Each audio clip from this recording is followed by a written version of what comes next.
Mesdames et messieurs, bonsoir et bienvenue dans ce journal. Au sommaire, le président Patrice Talon poursuit sa tournée nationale de réédition de comptes dans l'Atlantique ce mardi. Il était à Toribocito, Kouamassé et Ouida. Souvent oublié dans nos écoles et collèges, le personnel administratif joue un grand rôle dans la bonne marche des activités pédagogiques. Dans cette édition, nous ferons une incursion dans le milieu scolaire afin de découvrir le fonctionnement de l'administration dans nos collèges. Et puis, élection présidentielle et législative contestée au Ghana, le président sortant l'a emporté de peu sur son rival historique.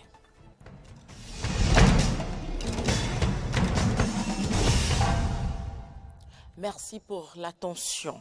Le Conseil des ministres a eu lieu ce mercredi en présence du chef de l'État. Plusieurs décisions sont issues de cette rencontre, dont le réaménagement des horaires de travail dans l'administration publique. Voici le point avec le ministre de la Communication, porte-parole du gouvernement, Alain Orunla. Adoption du décret portant réaménagement des horaires de travail dans l'administration publique béninoise. Ce réaménagement intervient à la suite d'une étude initiée par le gouvernement dans le but de garantir la qualité du service public autant que la vie familiale et l'épanouissement des agents de l'État.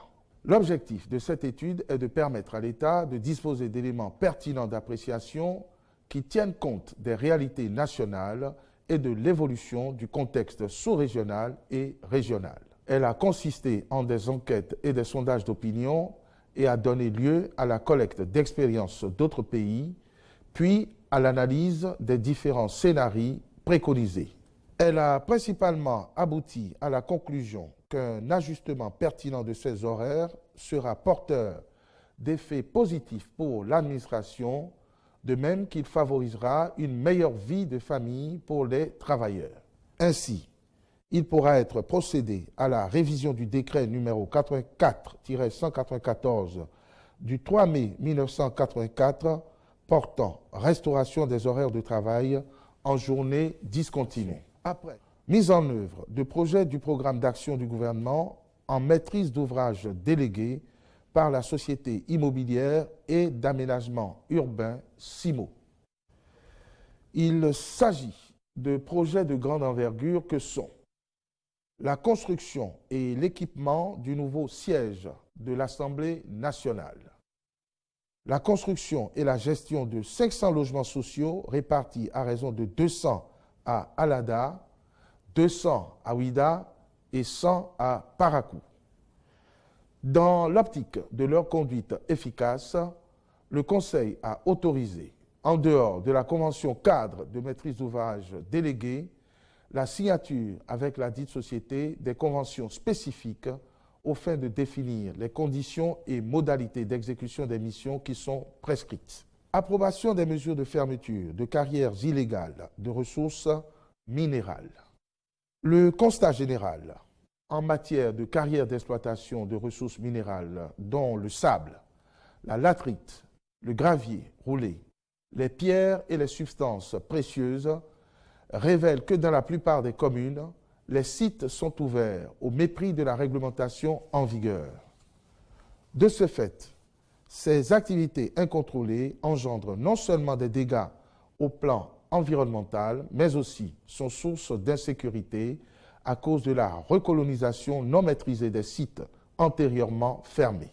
C'est pourquoi, en vue d'y mettre définitivement fin, le Conseil a instruit les ministres concernés à l'effet de procéder au recensement exhaustif des carrières clandestinement ouvertes dans les communes aux fins de délivrer des autorisations d'ouverture et d'exploitation artisanale à celles qui seront éligibles.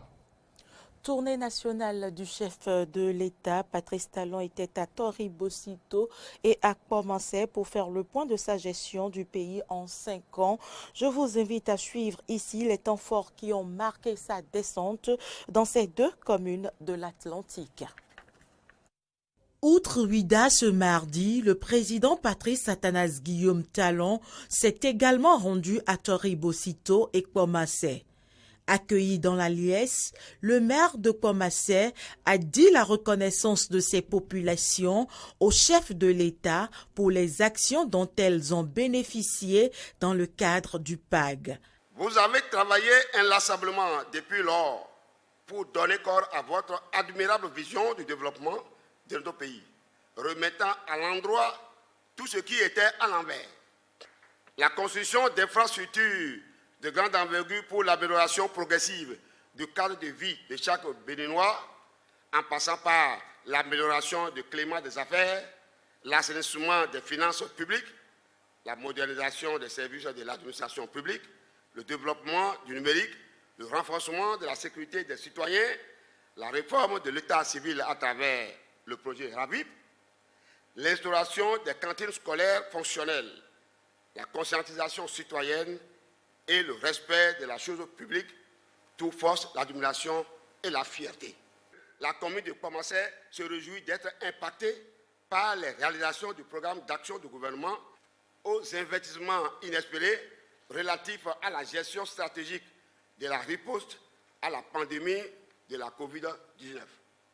C'est le lieu de vous remercier une fois encore pour toutes ces réalisations, mais surtout parce que les perspectives s'annoncent prometteuses avec le bitumage de la voie principale Ouida Kouamassé Alada et la construction prochaine d'un lycée technique agricole pour assurer la formation et l'employabilité des jeunes. Tenant compte des doléances qui visent un réel développement de la ville de Kouamassé, le président Patrice Talon a pris de nouveaux engagements. J'ai vu sur le tableau lycée agricole transformation de tomates. Ce qui manquait surtout, c'est l'électricité. Et les choses qu'on a lancées, et la réalisation, on s'est rendu compte qu'à défaut de courant, sans électricité, il ne peut y avoir aucune usine au Bénin. Donc, au lieu d'attendre même qu'on règle le problème de l'électricité, on a gaspillé de l'argent à vouloir faire des constructions pour aussi faire plaisir aux électeurs. On a commencé, on a fait des concessions à l'intérieur. Il n'y a même pas les machines. Parfois, il y a deux machines qui ne sont même pas fonctionnelles. Parce qu'on savait très bien que ça ne marcherait pas pour défaut d'électricité. Mais maintenant que le Bénin a l'électricité, est-ce que vous ne voyez pas que toutes les usines vont marcher à nouveau? Nous allons réhabiliter toutes. Si vous avez suivi, un appel d'offres a été lancé. Comme l'État n'est pas un bon opérateur, on va lancer un appel d'offres pour mettre ces usines en concession et les accompagner. On n'a pas encore trouvé les compétences nécessaires. Mais bientôt, ce sera fait. Parce que pour les briseries, ça y est, c'est fait. Pour les usines de transformation de tomates, de jus de fruits, d'ananas, d'oranges, ici et là, d'alada, de zakota et consorts, nous avons trouvé le mécanisme par lequel des privés qui sont professionnels, qui sont connus ailleurs pour ça, vont venir les prendre. L'État va accompagner ça pour que bientôt, ces unités de transformation commencent à travailler pour le bonheur de nos producteurs agricoles, pour que ceux-ci puissent commercialiser facilement toute leur production toute l'année et aussi pour créer de l'emploi. Après Kouamassé, c'est Toribosito qui a reçu le chef de l'État pour le même exercice de réédition de comptes. La commune de Toribosito jouit déjà des fruits de vos réformes au niveau du secteur agricole et rattrape du coup sa vocation agricole naguère en perdition. Nos enfants, grâce à la multiplication et au renforcement des cantines scolaires, sont très heureux. Dans le cadre de la mise en œuvre du projet d'autonomisation des femmes et de dividendes démographiques au Sahel, Suède, 292 filles indigentes de notre commune, depuis le CM1 jusqu'en terminale, ont bénéficié des kits scolaires à cette rentrée 2020-2021. Les réformes au plan sanitaire sont très bien appréciées par nos populations. C'est d'ailleurs grâce à votre rigueur que le coronavirus a pu être contenu dans notre pays. Votre bon cœur vous a amené à appuyer financièrement les artisans de notre commune qui, par ma voix, vous remercient infiniment. Pour un bilan des réalisations presque insignifiant, le président Patrice Talon promet corriger le tir. Félicitations pour ce que nous faisons ensemble. Je voudrais que Tori sache que malgré l'impression que donne le programme qui s'achève, Tori n'est pas du tout oublié que le meilleur est à venir et très vite. L'achèvement des infrastructures socio-communautaires de base, l'extension des réseaux électriques et des adductions d'eau villageoises sont entre autres promesses faites aux populations de Toribocito par le chef de l'État. Avant ces deux communes, le président Patrice Talon était à Ouida. Voici le point de ces échanges avec Espoir Oumabou. On pourrait dire que c'est la quasi-totalité de la ville de Ouida qui est sortie ce mardi pour accueillir un des leurs et pas des moindres, le président de la République, Patrice Talon. Hommes et femmes de tous âges, de toute obédience et de tout rang social, mais aussi les différents rythmes ont été sortis pour la cause.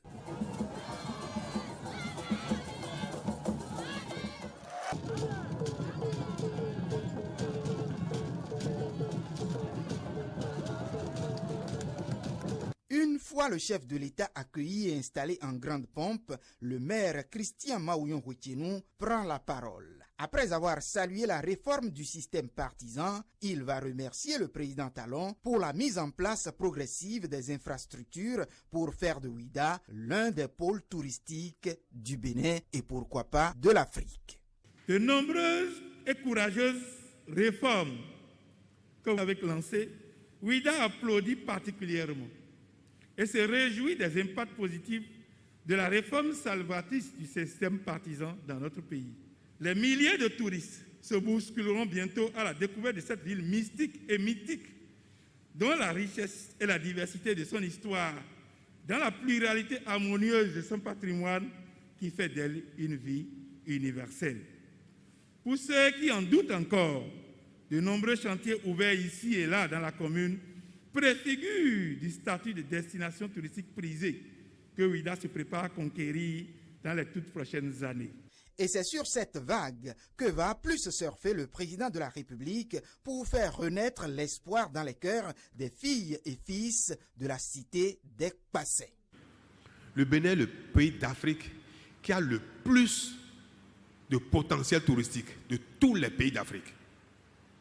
Le patrimoine touristique mémoriel des esclavages du Bénin a plus de sens historique de Gorée. L'épopée des rois de Dahomey, de Béanzin et des Amazones n'a pas son égal en Afrique. Notre parc animalier en Afrique de l'Ouest n'a d'égal qu'en Afrique australe et en Afrique de l'Est. Nous avons une côte, la plage, donc nous avons également un patrimoine balnéaire. Sans oublier les cours d'eau, les lacs, qui offrent également une possibilité, un patrimoine balnéaire. Nous avons les Tata Somba dans la région de Boukoumbe et consorts, qui sont majestueux. Nous avons tout ça dans un petit territoire.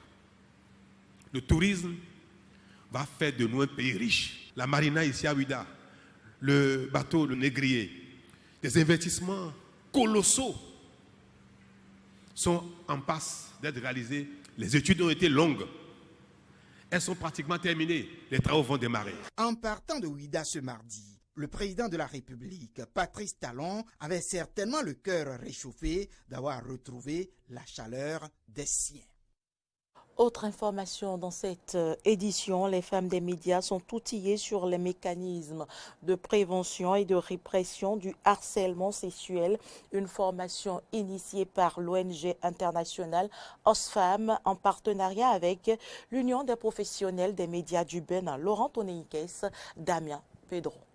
Les femmes des médias sont formées sur les mécanismes de prévention et de répression du harcèlement sexuel dans les médias au Bénin. Une formation qui intervient dans le cadre des 16 jours d'activisme contre les violences basées sur le genre. Une initiative de OSFAM à laquelle s'est associée l'Union des professionnels des médias UPMB, dont la présidente présente l'état des lieux des violences basées sur le genre au Bénin. En effet, au Bénin, les violences basées sur le genre concernent la majorité des femmes et des filles. Près de 70% des femmes béninoises disent avoir subi au moins une fois dans leur vie une violence, selon une étude du ministère de la Famille et de la Solidarité nationale réalisée en 2009. Malgré les textes de loi adoptés, le phénomène a malheureusement pris de l'ampleur. Plusieurs institutions internationales se sont lancés dans la lutte contre les violences basées sur le genre. Les 16 jours d'activisme ont été lancés le 25 novembre, journée internationale pour l'élimination des violences à l'égard des femmes, et prendront fin le 10 décembre, journée internationale des droits humains.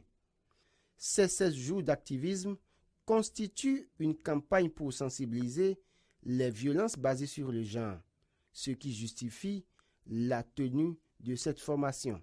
Cette tribune qui nous réunit est donc initiée dans le souci de contribuer à un environnement de travail plus sain pour les femmes des médias. Il s'agit surtout, à l'aide d'éminents professionnels et personnes ressources mobilisées, de nous entretenir à l'occasion pour nous aider à répertorier les différentes formes de violences faites aux femmes au Bénin et surtout nous outiller toutes les participantes, femmes professionnelles des médias du Bénin, sur le cadre légal de la dénonciation et de la répression du harcèlement sexuel au Bénin. Outre OSFAM, cette séance de formation est soutenue par l'Association internationale des femmes juges représentée par la secrétaire générale adjointe de l'Association des femmes juges du Bénin.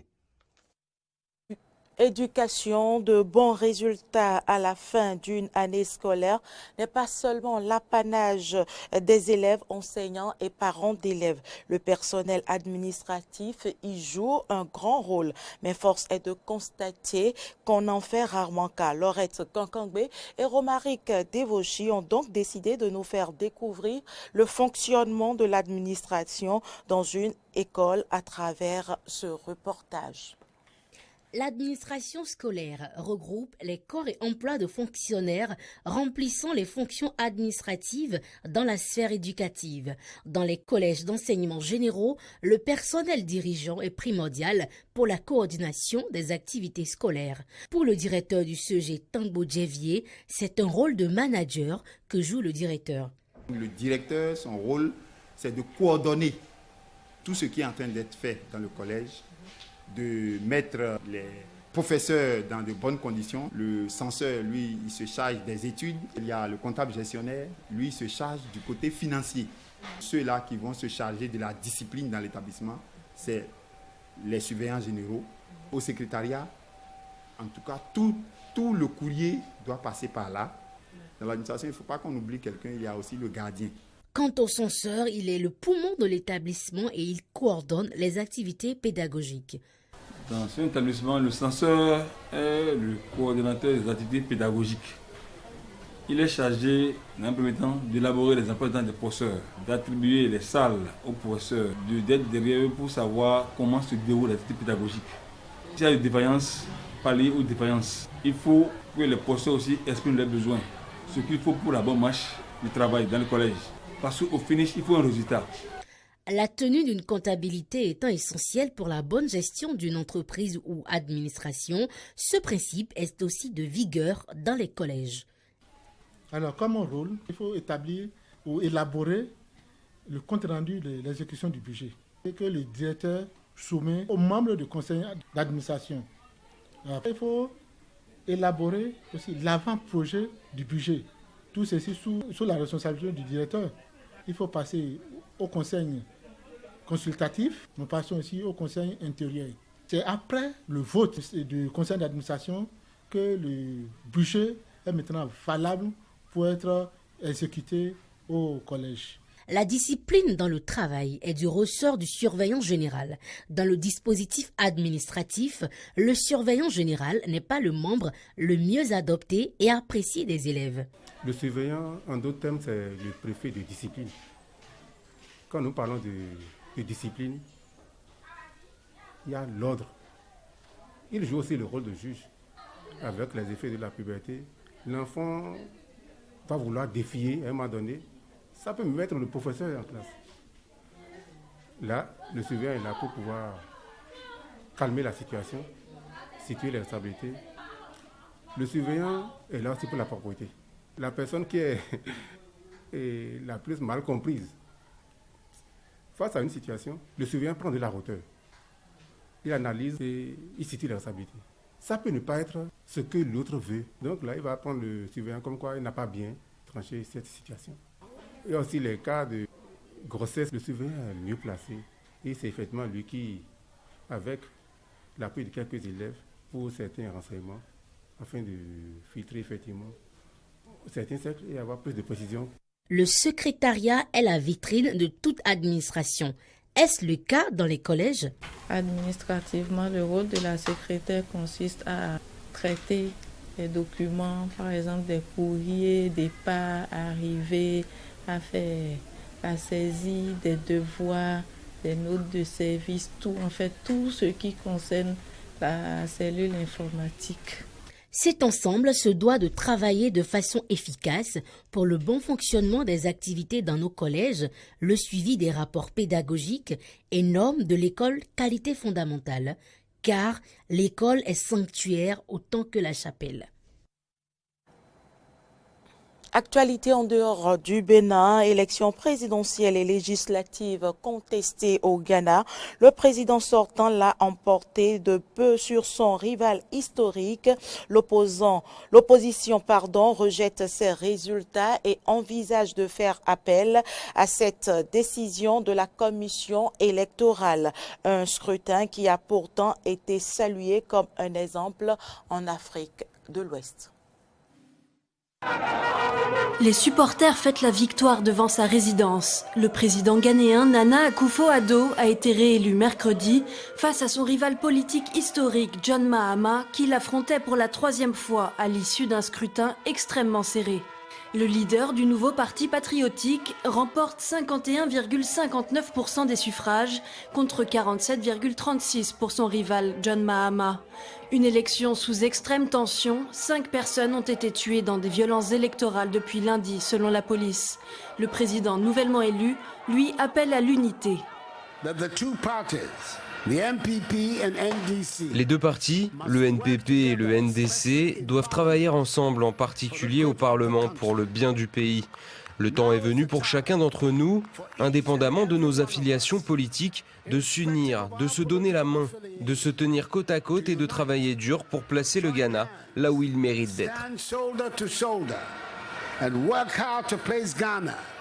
John Mahama, qui a remporté la majorité parlementaire lors des législatives, avait mis en garde Nana Akufo-Addo contre toute tentative de voler le scrutin. Vous ne pouvez pas utiliser l'armée pour essayer de renverser certains des résultats obtenus dans les circonscriptions que nous avons gagnées. Nous résisterons à toute tentative de subvertir la volonté du peuple ghanéen. Les partisans du président élu, eux, n'ont aucun doute sur sa victoire. Qu'il le veuille ou non, Nana a gagné, c'est fini. Le NDC sont des menteurs. Nous n'aimons plus John Mahama. Nous voulons la paix au Ghana. Nous voulons Nana Akufo-Addo. Pour ce nouveau mandat, le président aura pour principale mission de s'attaquer au chômage des jeunes, qui a été l'un des enjeux au cœur de cette campagne. Plus de la moitié des électeurs ayant moins de 35 ans. Autre objectif pour le président, et pas des moindres, relancer la croissance d'un pays durement impacté par la crise du coronavirus. En France, la jauge des 5000 contaminations prévues est loin d'être atteinte. Le gouvernement français s'est réuni hier en Conseil de défense pour revoir la ligne de conduite à tenir à partir du 15 décembre. Différents scénarios sont envisagés. Suivons plutôt. Le 15 décembre, si nous sommes bien arrivés autour des 5000 contaminations par jour et environ 2500 à 3000 personnes en réanimation, nous pourrons alors franchir un nouveau cap. Un cap loin d'être atteint et une inquiétude qui gagne l'ensemble des Français à l'approche des fêtes. Suspendu aux lèvres de Jean Castex ce jeudi, la France s'attend au pire. Le seuil des 5000 cas pour enclencher un déconfinement place le gouvernement face à un casse-tête. Première hypothèse, la date du 15 décembre pourrait être repoussée. Bien sûr que ça fait partie des hypothèses. Nous sommes descendus très vite et nous avons atteint un rythme de croisière d'environ 10 000 contaminations par jour. Tout allait pour le mieux. Et depuis une petite semaine, le nombre de contaminations ne baisse plus dans notre pays. Plusieurs raisons probablement au fait que la baisse est diminuée, un relâchement des Français et la baisse des températures. L'autre option, étudiée très sérieusement par Matignon et l'Élysée, durcir les conditions du couvre-feu. Étendu de 17h pour terminer à 7h du matin. Les restrictions concernant la culture pourraient également rester en place à partir du 15 décembre.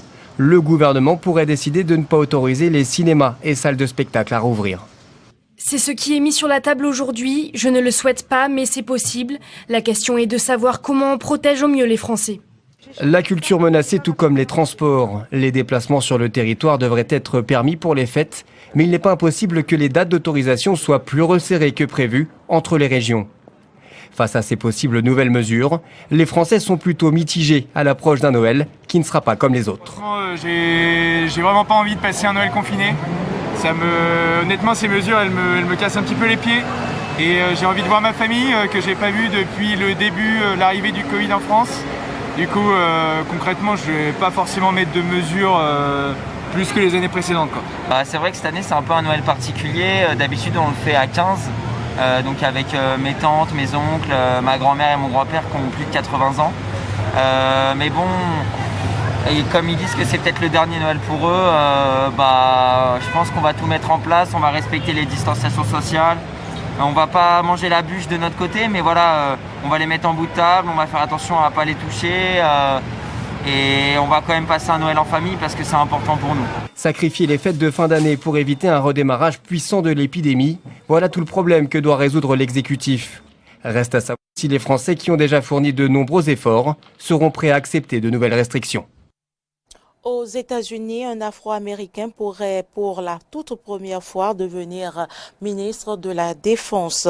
Joe Biden a effectivement choisi Lloyd Austin, un ancien général qui supervisait les troupes américaines déployées en Moyen-Orient pendant le mandat de Barack Obama, un choix contesté par une partie des démocrates qui auraient préféré un civil, une option qui doit être encore validée par le Congrès.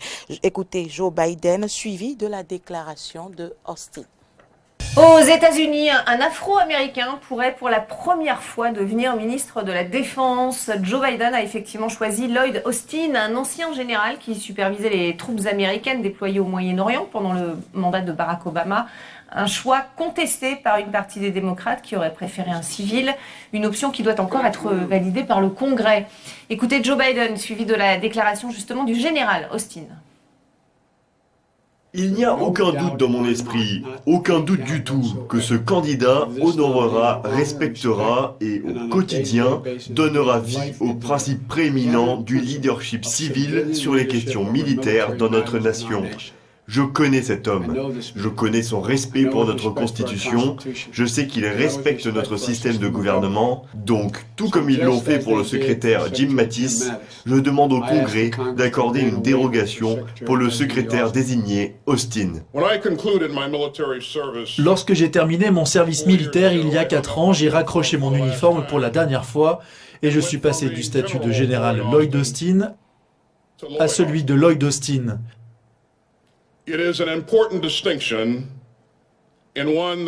C'est une distinction importante que je fais avec sérieux et sincérité. Et c'est ainsi que j'en suis arrivé à ce rôle, ce nouveau rôle de dirigeant civil. Ce sera tout pour cette édition. Merci de l'avoir suivi. À demain.